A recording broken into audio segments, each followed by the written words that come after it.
السلام عليكم ورحمة الله وبركاته. أعوذ بالله بالإحسان وبسم الله بالإسلام. جزاك يا رسول الله صلى الله عليه وسلم. jàngeen jëf gaay maa ngi ziar ñëpp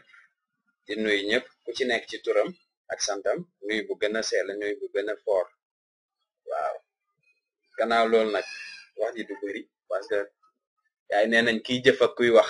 duñ mës a tolloo duñ mën a tolloo te yéen di ngeen jëf man wax bi laa féetee nii instant bi position wax bi laa féetee donc lu ma mënti wax tamit du mujj fenn da ngeen may raw rek parce que da ngeen jëf ma gis donc mooy maanaam li jëm ci démb sama anniversaire donc di ci bégee ñëpp di ci sant ñëpp ci gërëm ñëpp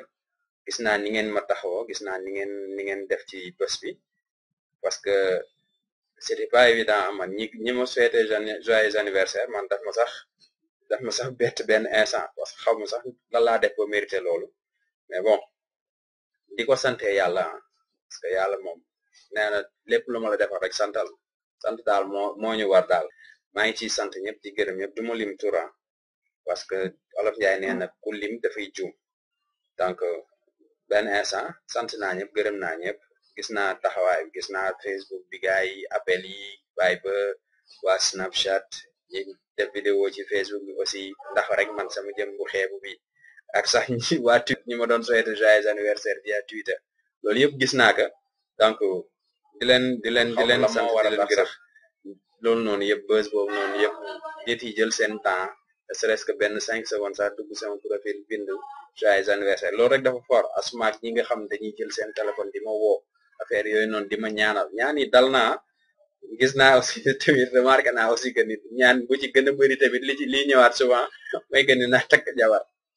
donc waaw takk jabar moom mooy comme gars yi li ñu wax rek jabar moom kenn du ko mat quoi dañ koy mën te gannaaw man abe laa woon sax mais léegi bon d'accord xam naa ñaan bee xaw a nangu sax léegi comme génn naa ci abe bi léegi nekkatuma abe quoi dinaa jéem xool li ngeen wax naa ko étudier quoi mais tamit da ngay waar tamit baax na yàlla baax na da ngay gisee kenn ku mu bëgg rek waaw man moom maa ngi fi quoi loolu moom sikkul quoi loolu moom méttiwul benn yoon naa ci bàyyi xel comme mooy seen loolu ngeen bëgg daal ñi may ñaan yëpp nee nañ naa takk jabar naa affaire yooyu yàlla baax na kenn leen ñaan mooy que ni anniversaire lu tax ma kontaan ci année bi mooy que ni heureusement la wax ma wax malheureusement parce que féetewu ma quoi sérieusement dama wooroon dafa tombé jeudi yi parce que man pratiquement depuis koor gi ba mu jeexee jeudi yi dama koy woor donc mu tombé nag ak jeudi bi ma woor ko donc ñaanalaale ci ñëpp pasaale ci ñëpp donc neexoon na quoi ci man xaw ma nag ñeneen ñi mais man moom fête naa à ma manière parce que je pense que sa anniversaire sa bisu anniversaire nga woor ko sante ko yàlla gërëmee ko yàlla donc je pense que loolu amul lu ko gën quoi donc jazakallahu xayran gars yi maa ngi ziar ñëpp di bégee ñëpp encore une fois merci jaajëf thanks a lot obrigado jazakallahu xayran